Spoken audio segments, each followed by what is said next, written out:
A mysterious ruin in southern Africa rises out of the highland plains. These walls have been empty for centuries and were considered old before the first European settlers arrived here.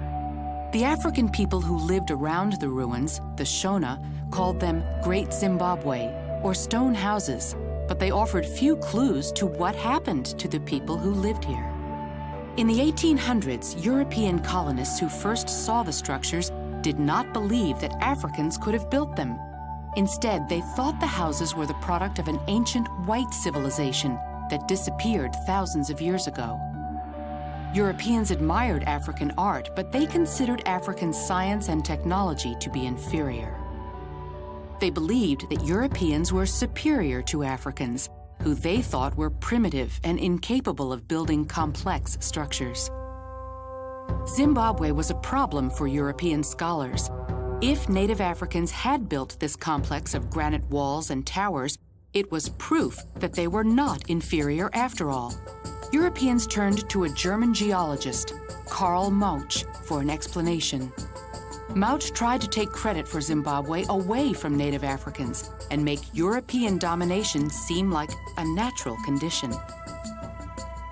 Mauch was not the only one with a theory about Zimbabwe.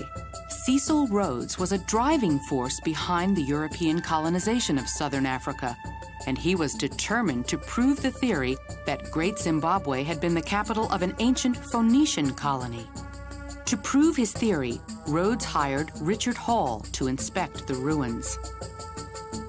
It was Hall's job to protect Great Zimbabwe, but in his eagerness to find evidence of the Phoenicians, he stripped the ruins of all its artifacts.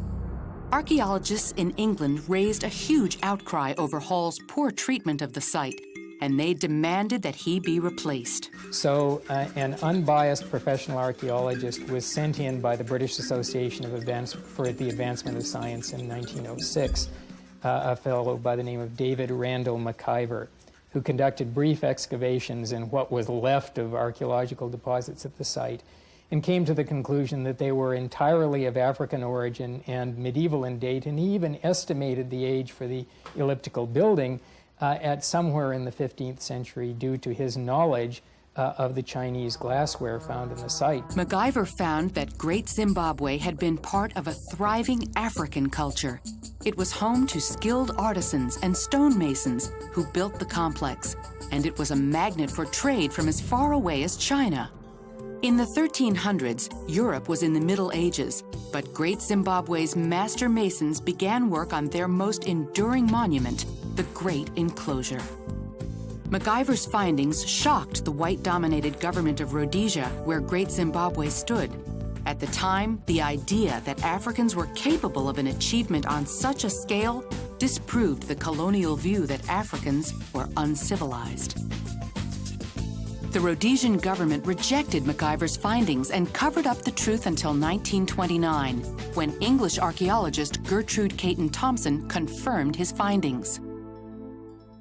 In 1979, after years of civil war, Rhodesia came under black majority rule. The new government changed the name of the country to Zimbabwe out of respect for the ancient culture that had come before them. Today, much remains unknown about the rise and fall of Great Zimbabwe, but the people of present-day Zimbabwe will continue to explore their past, and with the help of archaeologists, it is possible that we may one day uncover the long-hidden secrets of the men and women who built this medieval wonder.